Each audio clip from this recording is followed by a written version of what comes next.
It took me 30 hours to become a Hoenn champion, and it took me more than 30 hours to leave Viridian Forest, and more than 100 hours just with 2 badges. What happened? Why am I doing this? Do I just hate myself? To answer this, we need to talk about Professor Oak. Professor Oak had one dream, catching them all, but he's too old to do it by himself. What I am about to do is called Professor Oak's Challenge. It's really just making the old man's dream come true. The rule is simple. Complete the Pokedex as much as possible. That means catching every Pokemon and evolving them before you go to the gym. And since I'm already working on Gen 3 Living Dex, I had an idea. Why not make the old man the happiest man in the world? Welcome to the Leaf Green Professor Oak's Living Dex Challenge. In this challenge, we don't just fill the Pokedex. We store every possible Pokemon in our Pokemon Center box before we go to the gym. If you ever wonder what are the things that you should watch out or be careful, you're in the right place. Because I made all these stupid mistakes so you don't have to. Oh, and yes, I found the natural, organic shiny Pokemon as part of this challenge.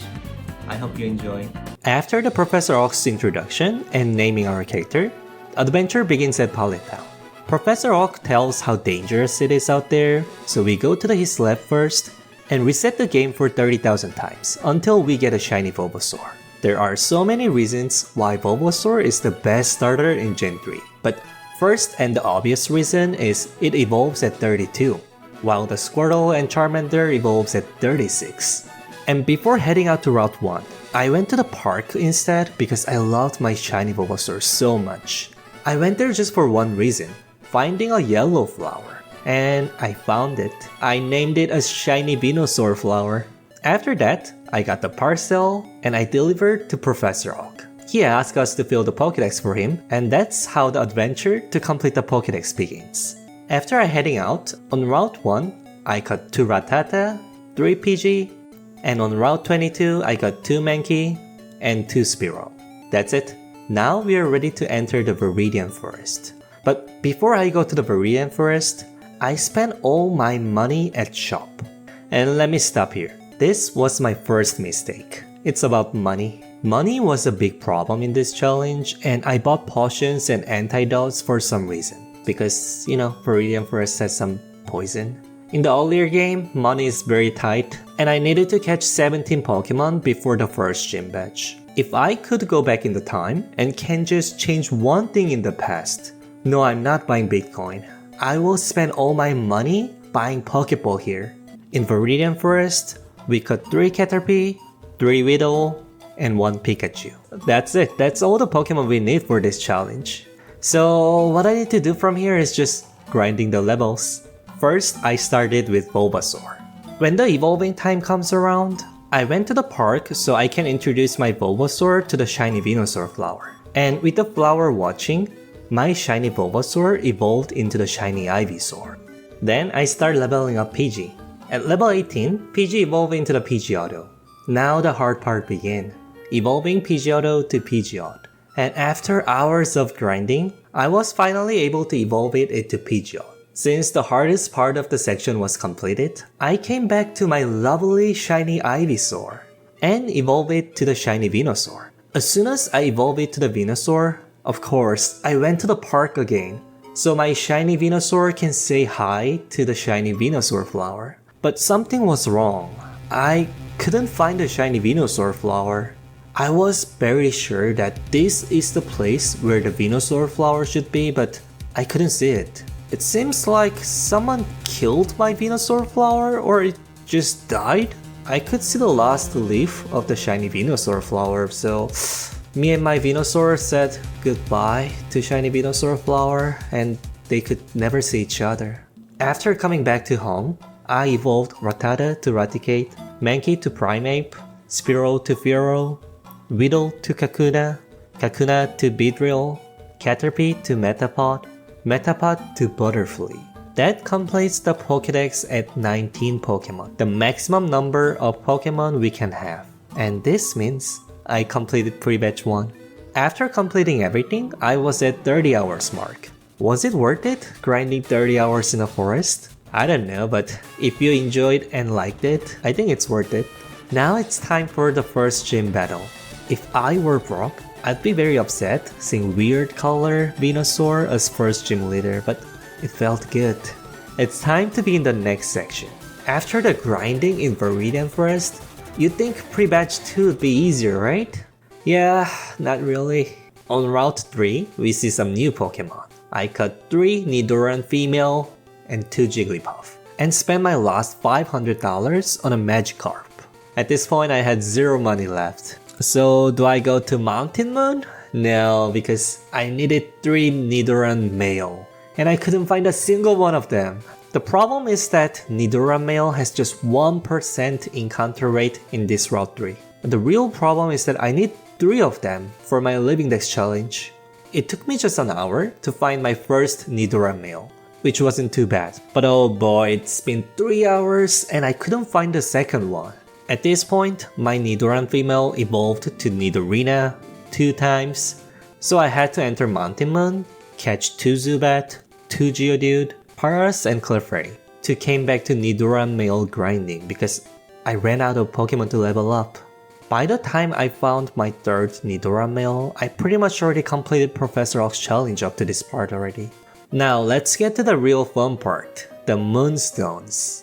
Inside the Mountain Moon, there are 2 Moonstones available. However, we will need total 4 Moonstones for this challenge. How do we do that? We need to steal that. Until we get the total 4 Moonstones, we are pretty much hard stuck here. If someone ever leaves this cave without having 4 Moonstones, Professor Oak's challenge is pretty much end. Now you're back to the Viridian Forest or you just give up.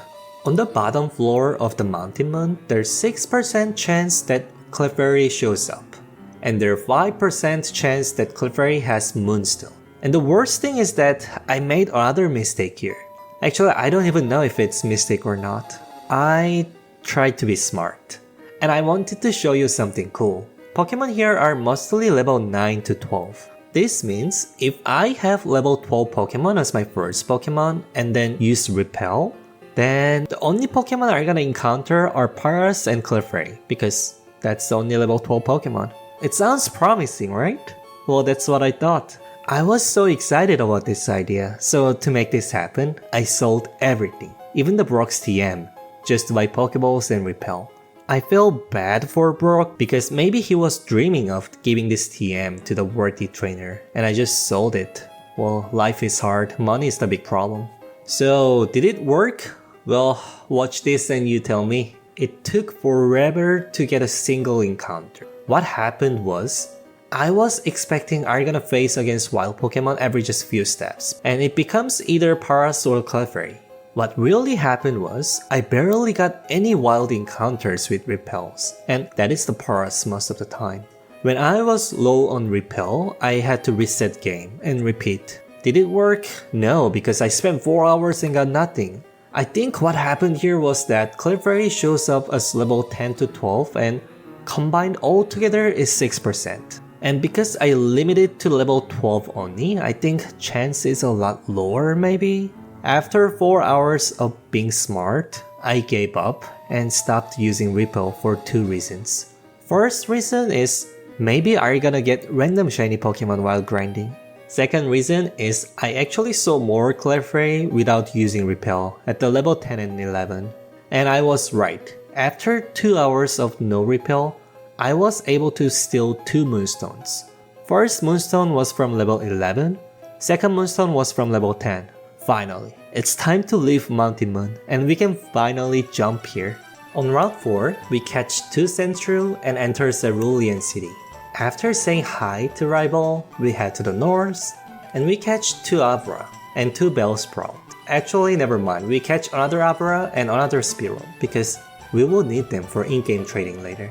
After going through the trainers, we see the Bill, the weird guy. And after helping out this weirdo, we get an SS to Ends ticket. Usually, when I get this ticket, I head to Vermilion City, and I get to the ship and get a cut. But I will not gonna do that this time. Do you remember the Rival bragging about how he caught 40 Pokemon? My goal here is beat that number as high as possible, and make him cry when he see my Pokedex. After beating the Team Rocket, we get the Dig. I highly recommend using this to Sentru because I personally found it very hard to level up. But With this move, it was so easy. On my way to the daycare, we catch 2 meows. And when we get to the underground building, this little girl here asked me if I have Nidoran female and she's willing to trade with her Nidoran male. Are you kidding me? Maybe I thought I remember the gender wrong, but I had to check the Pokedex and yes, she's willing to trade 1% Pokemon to the 10% Pokemon. If you're watching this, don't spend hours looking for Nidoran male like what I did. Just catch 2 female. Or if you're working on a Living Dex challenge like me for some reason, just catch 2 male. I didn't know this, someone should have told me about this before, oh well. After going through the underground and get to the Vermilion City, we trade extra Spearow to Farfetch'd. And we also get the bike voucher from the fan club's president. Oh, and Pokemon Center, we get the VS Seeker. Do you know what this means? It means we're rich now. We don't need to worry about the money anymore because it allows rematch with the trainers and keep getting the money from them. My recommendation is use it. It allows you to level up faster and get money fast. Just don't be like me because I was thinking if I just grind the wild Pokemon, are you gonna get shiny Pokemon? And I'll tell you this, I didn't get any shiny Pokemon. And we need the money a lot later. On the east side of Vermilion City, we catch 2 Drowsy and catch 1 Diglett from the cave and a Dugtrio. One good thing about this place is that Dugtrio just spawns, so we don't need to level up Diglett, that's really big. And after going through the Diglett's cave, we can trade the extra Abra to the Mr. Mime. That's actually all the Pokemon we can catch at this point. And again, only thing left is grinding.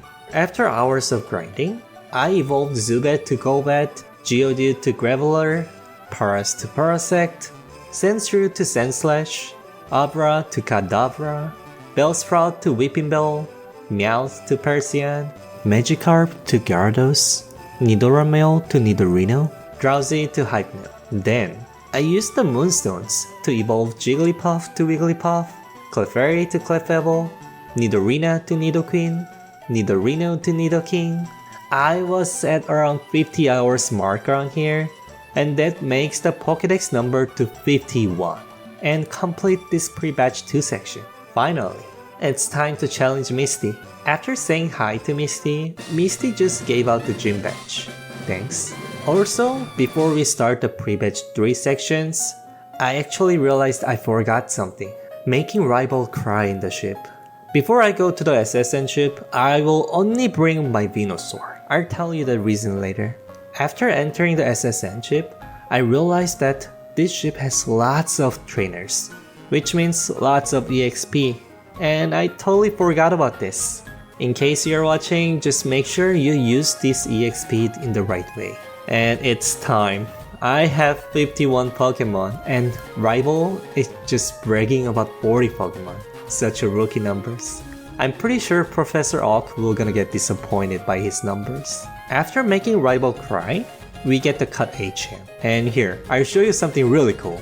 If we just leave this ship right now, ship just sail and we can never come back to this area. However, there's a trick to this. And this is why I only brought 1 Pokemon. If you faint in the ship, it allows you to get out while keeping the SSN ticket. And as you can see, the ship is still there. Oh I promise you, it works in Gen 1, but I don't know why they had to fix it. Only thing I wanted to see was the truck and having fun with it. Oh well, too bad. Let's go to the next section. Viridian Forest was pretty tough, and Mountain Moon grinding was also tough. So how about the next section? Welcome to Pre-Batch 3. And before I begin, let me say this first. This section was the most interesting part to me. If someone asked me, hey, what's the 3rd gym in Kanto? I'm probably gonna think like, the person is very new to Pokemon, have never watched the anime or played it before because it's very obvious. Lieutenant Surge is next. I still remember the episode where Raichu just destroys the Pikachu so bad, sending Pikachu to hospital, and Ash and Pikachu just stare at the Thunderstorm together.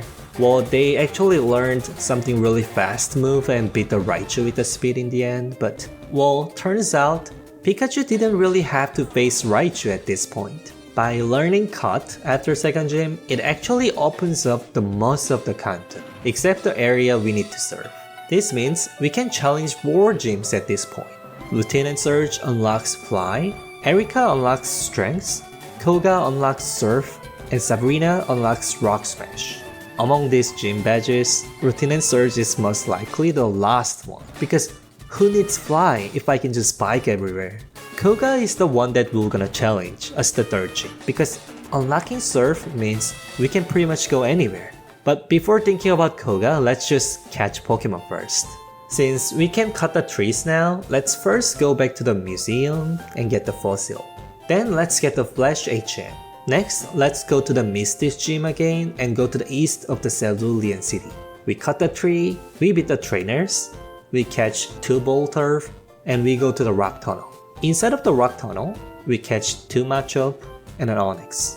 If you don't know what you're doing, this cave is really long and takes forever. And I know that because it took me forever. By the time when I came outside, most of my Pokemon were fainted inside and have no PP anymore. So I had to pass some of the trainers and get to the Lavender Town. Since we don't have the Silph scope yet, we head to the west first. We catch 2 Vulpix and arrive at Celadon City. One of my favorite city with the great music. This city has the department store, the one that sells every evolution stones. It's amazing. One thing I didn't like in Pokemon Gen 2 was that I couldn't get any evolution stones until very late game. I feel like they just wanted us to get stuck with Eevee forever without evolution stones. Until the friendship hits max and evolve into the either Espeon or Umbreon to show the new Pokemon to people in the natural way.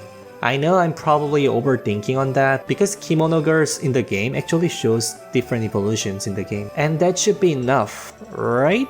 Anyway, since I just mentioned Eevee, I picked up the Eevee from the top of the building and I bought the evolution stones. After that, I went to the top floor, I bought the drinks from the vending machines and I gave it to the little girl here. She exchanged the drinks to TMs and they are very useful.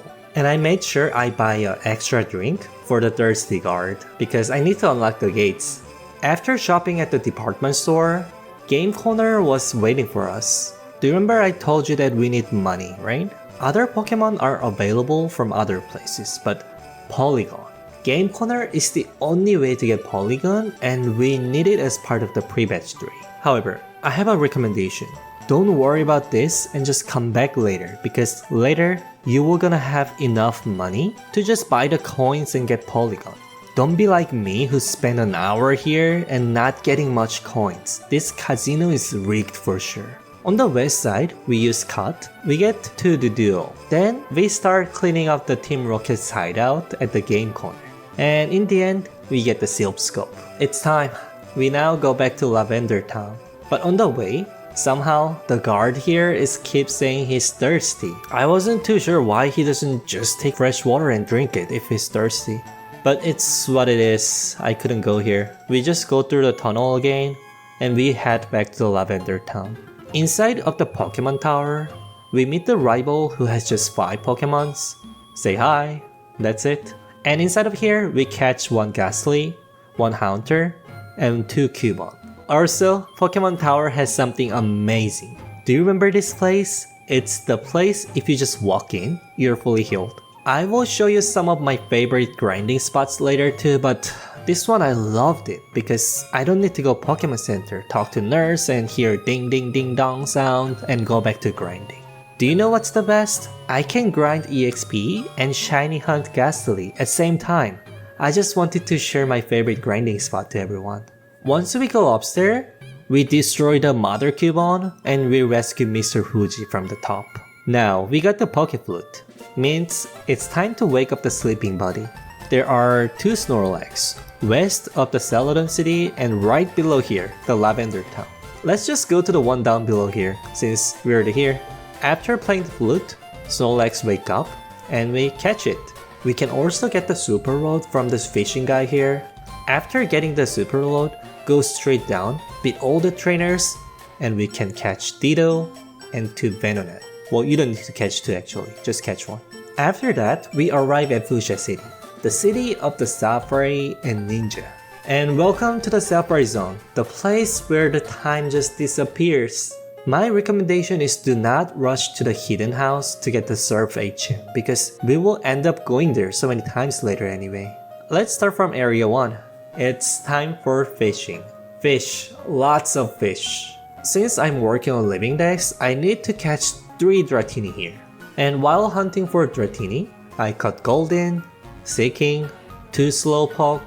After that, I was pretty much hunting for Dratini. And this was a mistake. When you're on this, make sure you catch extra Slowpoke because we need an extra one for trading later. After getting 3 Dratini, it's time to catch Pokemon in the grass. The main one we are interested in area 1 is Pinsel, and maybe Chansey if you're lucky. Well, I wasn't lucky, so I couldn't get Chansey, but maybe you can.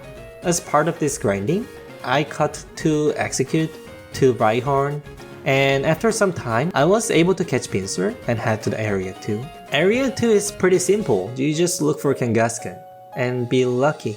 After catching Kangaskhan, we head to area 3. In the area 3, I caught 1 Venomoth and look for Chansey and Tauros.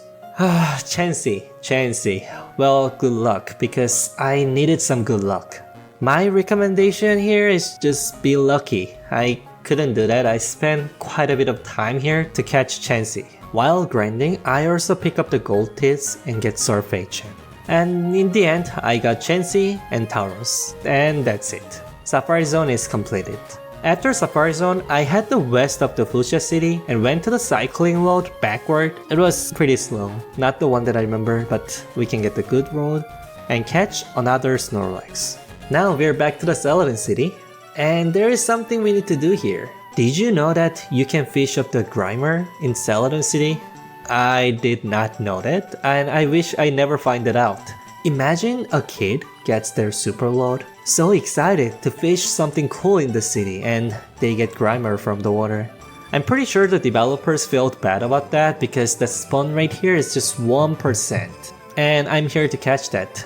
Oh, actually, I need 2 of them for living decks. And this stupid purple Grimer took me hours. After spending hours, I was able to catch 2 Grimer and could finally leave this place. Since I made a full cycle from Celadon City to Lavender Town, Fuchsia City, and came back, I had to go to the Saffron City. But the thirsty guard just refused to drink the fresh water, so I had to solve this problem. Soon after talking to all the NPC I see, like how I used to play when I was a kid, I hear NPC talking about a hot tea. I had some doubts, but after getting the hot tea from the old lady, I walked to the gate. It worked. I could finally enter the Saffron City. I first went to the dojo and get Hitmonlee because, kicking is cool. And after that, I went to the Silph company. My recommendation is as soon as you get Dratini, just use it. This Silph company has lots of trainers and perfect place to grind EXP.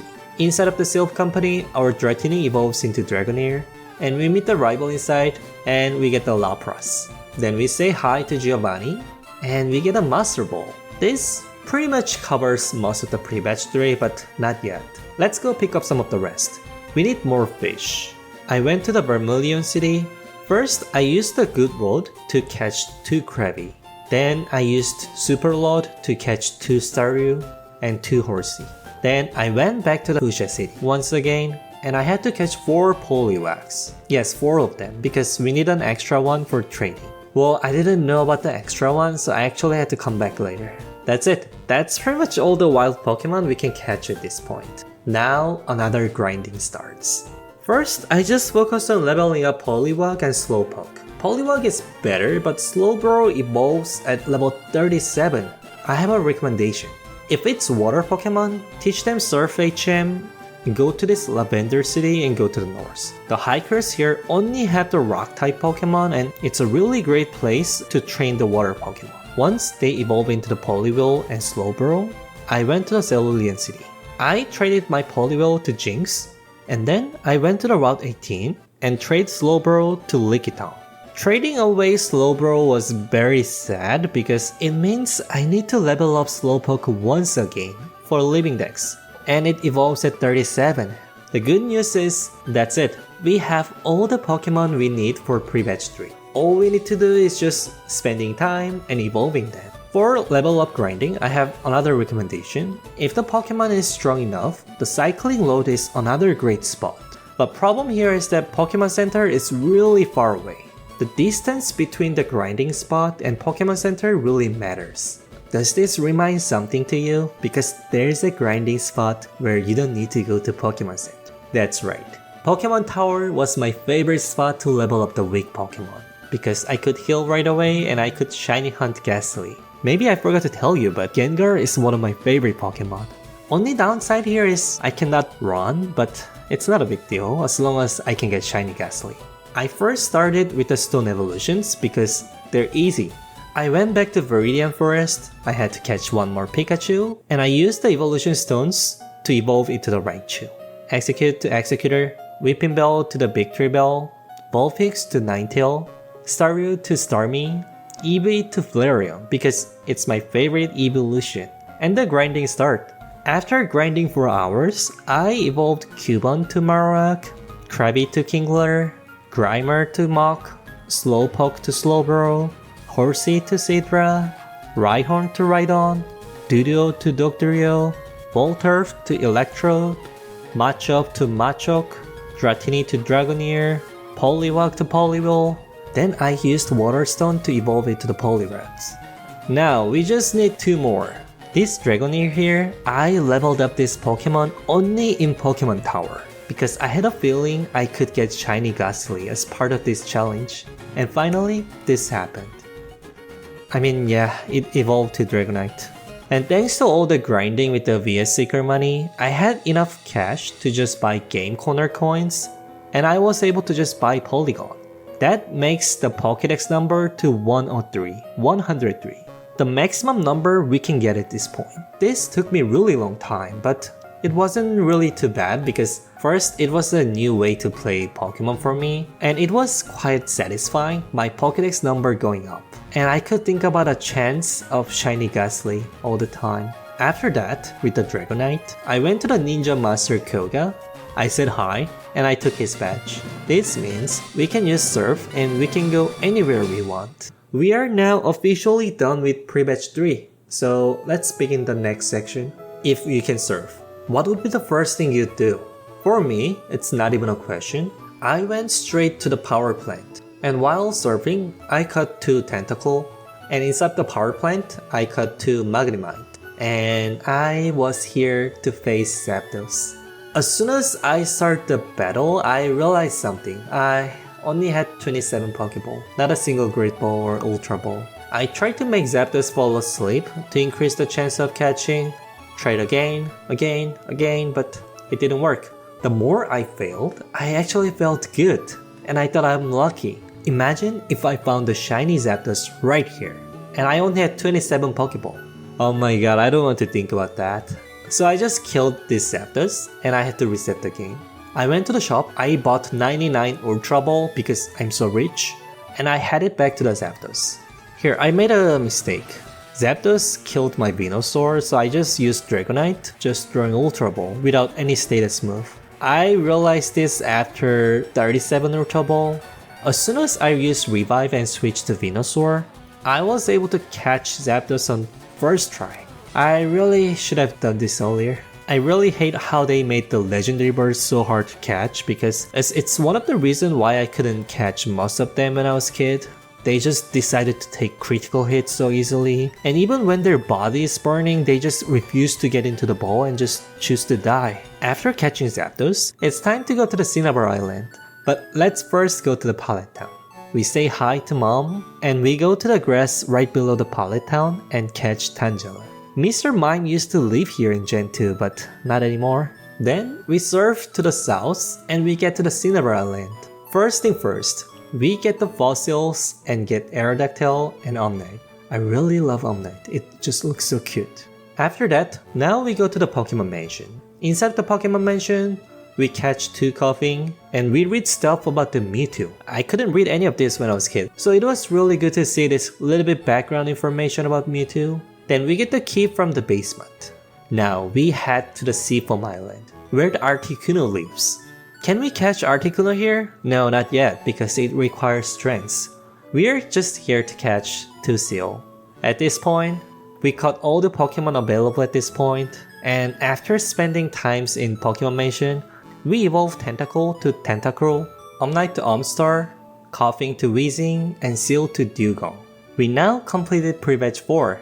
That was pretty fast compared to previous sections, so I went to the Blaine and beat him, and get his badge. After defeating Blaine, we meet Bill outside of the gym. This wasn't new to me. We went to see his friend Celio together on the one island together, and the island questline begins. But first thing first, let's catch new Pokemon on this island. After surfing, there was a grass, means new Pokemon, and I was able to catch Ponyta and Rapidash. And we just completed Pre-Batch 5 by just catching these two Pokemon. I thought Pre-Batch 4 was fast, but this was even faster. However, completing this section doesn't stop me enjoying this new island quest because everything here was new to me, so it made me very excited. Since I already played Gen 1 games for quite a long time, I thought I know about the Kanto pretty well, and until this point of the game, everything wasn't really much big difference from Gen 1, other than just better graphics. So I found this new experience quite surprising and good surprising. From this quest, my favorite part was this one.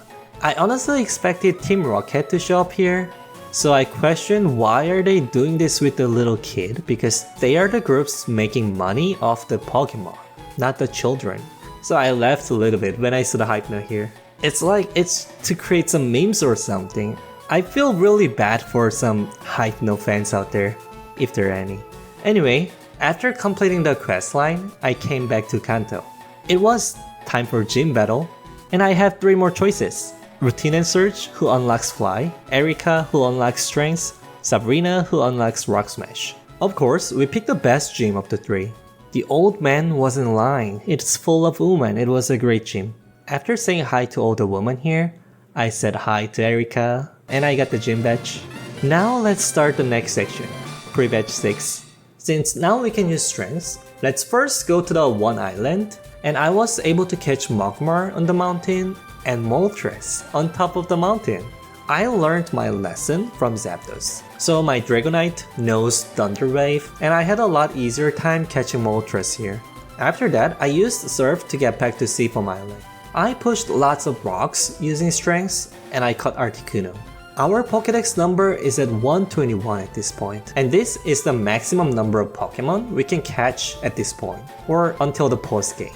This means rest of the gyms do not unlock any new Pokemon, so let's just rush through them. Routine and Surge first. I look around some trash can, and I said hi to him, and I got gym badge. I also went to Sabrina, one of my favorite gym leader. I said hi to her, and I got her gym badge as well. Since we have 7 badges, it's time for Giovanni. One thing I noticed was, I'm pretty sure after defeating Giovanni in Gen 1, he mentioned he will gonna disband Team Rocket and he will gonna spend rest of his life studying Pokemon. Seems like Gen 3, he doesn't mention any of the studying Pokemon thing. When I first saw him talking about the studying Pokemon thing, maybe I thought it's possible we see Professor Giovanni in some later generations. I guess that will not gonna happen anymore because they removed those lines, I don't know. After defeating Giovanni, now we are ready to challenge Elite Four. One thing I like about this place is that I didn't wait until I get the old badges when I was a kid. I just came to this place every time I get the new badge. Every time the guard let me through, it felt like I did something big. So now, after going through the victory road, it was time to become champion. For the Hall of Fame, I pick up some Pokemon I like from the box. I went to say hi to Elite Fours, defeat them, and it was time to challenge the champion. I know there are people who hate this rival because he's just total jerk, but I like him so much. This rival right here is really the standard of the Pokemon rival to me. How the rival should be. Look at these lines, the level of his confidence, and yet he shows the respect to me in his own way. Anyway, defeating the rival, Professor Oak walks in, saying how he's so disappointed into his son for losing champion title in just 2 minutes. And we register our Pokemon to Hall of Fame. And the ending credit starts. Usually this is around time when I'm gonna say thanks for watching, but this time is different. Ending credit means we can catch more Pokemon. Welcome to the post-game section. After the ending credit, Professor Oak comes and gives us the National Pokedex. And our post-game begins. First Pokemon we were gonna go after is obviously Mewtwo. I mean, it's Mewtwo. Once I get to the Cerulean Cave, the guy was still blocking my way. He was supposed to be gone after the game, but he's still there, so I was pretty lost. The guy asked for something amazing achievement. I mean, I have completed Professor Oak's living dex up to this point, and even became champion. What more do you want? I went back to Professor Oak to see if there's something I'm missing, but even after talking to him, the guy was still there blocking me. So instead, I went back to the One Island and talked to Celio. This started a new quest line, finding 2 gems. This also means it's time for more new contents I've never seen before. Since I'm pretty bad at jumping around, let's start from One Island and go up to 7 all the way, just to make sure I don't miss anything. Once we go to the Mountain Amber, the mountain where we caught Moltres, I could hear Team Rocket's talking about the warehouse and even password. I tried to stay quiet to hear the both passwords to make my life easier, but they noticed me after I only heard one of them. After defeating Team Rocket, I walked into the cave and I caught 2 Slugma. And by near the end of the cave, there were many plates with the letters. Very interesting. And on the bottom floor, there was a ruby. So of course we get that. Right above that, there was something really important information. Very interesting. I then returned the ruby to Celio, and he asked me one more giant favor. It's asking for the another gem. At this time, I realized it's the ruby and sapphire.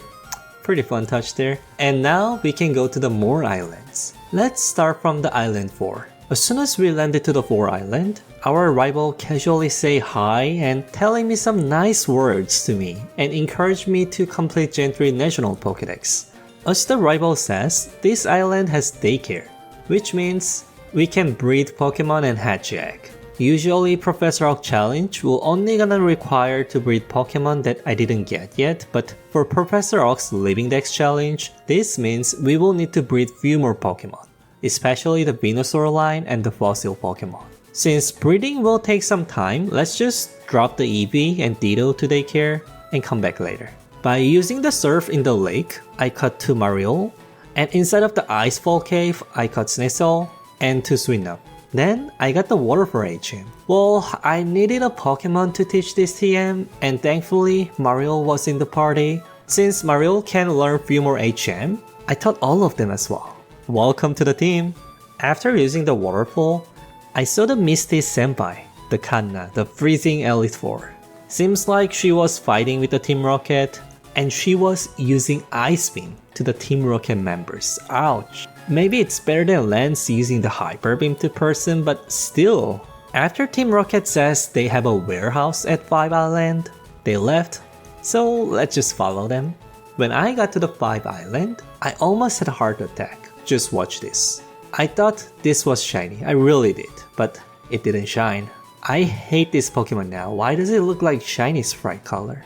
Anyway, I caught 2 Sentret, and I used Super Road to catch 2 Remoraid. I was very surprised that I could catch this Pokemon so easily like this because I remember spending hours waiting for the phone call in Gen 2. I was able to find a warehouse, but since I only had 1 password, I couldn't enter. It means it's time for adventure. When I was running around, I caught 3 Hoppip, and I found the Lost Cave. As the name shows, this cave was like a maze. I tried brute force for about 10 minutes, but I was pretty much stuck here. So I had no choice but open up the guidebook. It seems like there are 10 rooms, and the trick here is to count the number of the rocks, and the number represents the position in the clock. Rest was easy, and as part of this process, I found some treasure rooms, and I found the Sea Incense, Lex Incense, and I caught the mystery bus in the cave. After that, I could finally get to the room where the girl was staying. After that, she wanted me to bring her back to home, so I did that, and this is what I got. That was just too fast, so I had to go talk to her again. And she already forgot about me, wow. And now she wants me to deliver some Pokemon to her to entertain her. Are you serious? I was thinking maybe she's one of the Team Rocket members' daughter, so I need to make her happy to get the second password. So I brought the Pokemon that she wanted to see. Just wow. She just told me don't fail her next time and be fast. Alright. After bringing another Pokemon for her, she thanked me this time and she called Sebastian. I realized that this was not the one to get the password, so I was disappointed because I don't really need money at this point. And oh my god, the luxury bowl, oh my god. I talked to this wonderful lady once again because I wanted to show her more Pokemon and entertain her. But she didn't ask me, so I was pretty upset. But when I went outside, came back, thankfully, she asked me to bring more Pokemon. After spending some time delivering the Pokemon and entertaining her, I was able to get 6 Luxury Ball. This is good because I can only carry 6 Pokemon in the party, so I just used this 6 Luxury Ball to catch 6 shiny Pokemon in future. Perfect. Since I still couldn't find the password, I explored more and I got an egg from the old man. I was pretty sure I looked everywhere in this map, but I couldn't find the second password, so I headed to the 6th island. When I got to the 6th island, we ran into the rival. Seems like he just learned that there are more than 151 Pokemon in the world and complaining about how hard it is to complete Pokedex. Trust me, I know how hard it is. After that, I went to South, caught 2 Natu, Boba Fett, and Yama. Then I found this door. Yeah, this is pretty interesting. I'll be honest with you, I have no idea what these are, but I actually had an idea. Based on my gaming experience, I had a feeling that there's a hidden entrance behind it. Well, seems like no. Then, in this case, I was expecting maybe there's some place near here that I can fall down to get inside, or there's some hidden key. I tried to look for everywhere, but I couldn't find such a hole that I can fall into, so I started going upper side. I found the forest on the north. I caught 2 Spinark, 2 Ladybug, and a Heraclus. Thanks, I don't need to use Headbutt anymore. After exiting forest, I found a green path. I knew it, this is it. As I expected, I found Team Rocket member in the end, saying there are no rare Pokemon around here. Of course not, I don't trust you. But when I entered the cave, which I expected the key or the password to be in, there was nothing. I mean, really nothing. Not even a single item. Only thing I saw was Zubat, and lots of Zubat. I felt like I'm missing something because if there's really nothing, why would they create this whole green path and this cave? So I decided to use item finder everywhere, but no, I just couldn't tell what this cave is for. So yeah, I opened up the guidebook once again and had to cheat. Seems like I had to read the letter on the door and use cut. And yep, simply just using the cut here worked and I could get in. On the bottom, there was Sapphire, but the researcher guy just stole it from me and told me the password because he needs some money. It's time to destroy Team Rocket once again. As soon as I knew the password, I went straight to the 5 Island and did a spin thing, teach them why Giovanni disappeared, and I just destroyed them. And I got the Sapphire back. After I gave the Sapphire to Celio, seems like the device is now linked with the trainers in Hoenn. Sounds like making it happen was Celio's dream. And I am very glad he made it. I mean, this challenge is making the Professor Oak's dream come true, so why not just make another dream come true? That works. Seems like that's pretty much it for the quest, but we have one more island. The final one, the 7th Island. But before that, I went to 3 Island and caught Dunsparce. On the 7th Island, I went to the south, I caught 2 Pumpy, 2 Larvitar, and found some puzzles. After solving puzzles, I could feel something, and I found the dancing Chansey house. This actually healed my Pokemon, and usually having healing spot like this means it's perfect grinding spot. And yep, the trainers around here had really high level Pokemon and gave lots of EXP, which made the leveling so easy at this point. After using Surf, I caught Mantine, and there were Islands of Ruins. I caught Unknown from there, and yes, that is all the Pokemon we can catch in this island. After catching all Pokemon in the island, it was time for grinding, but before I start grinding, there's something I had to do first. That's right, catching Mewtwo.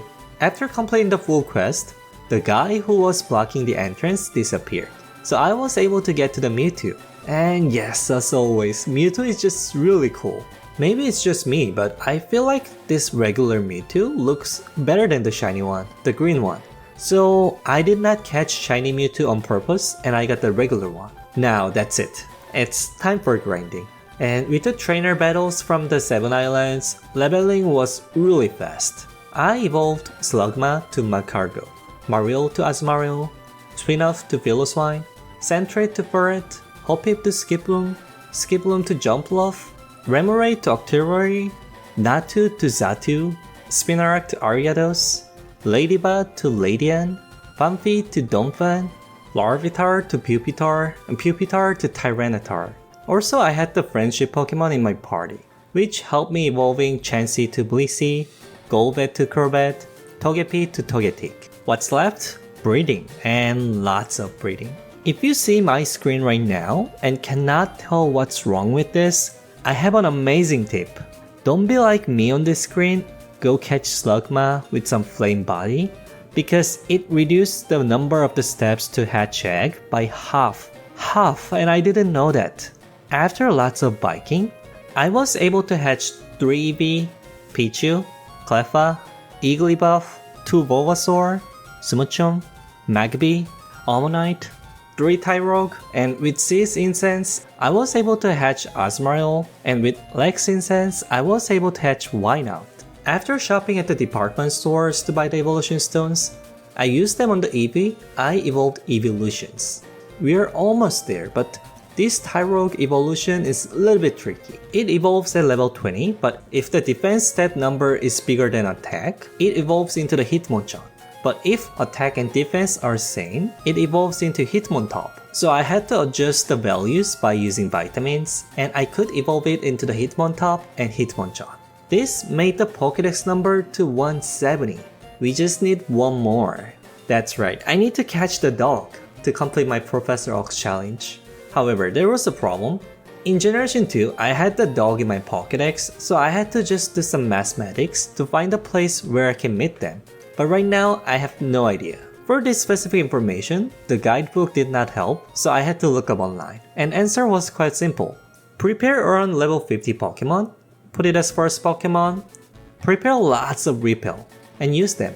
If I don't find any Pokemon, get into some building, and get out. Just repeat. I had tons of money that I had no use, so I just flexed with 99 repels and I tried the method myself.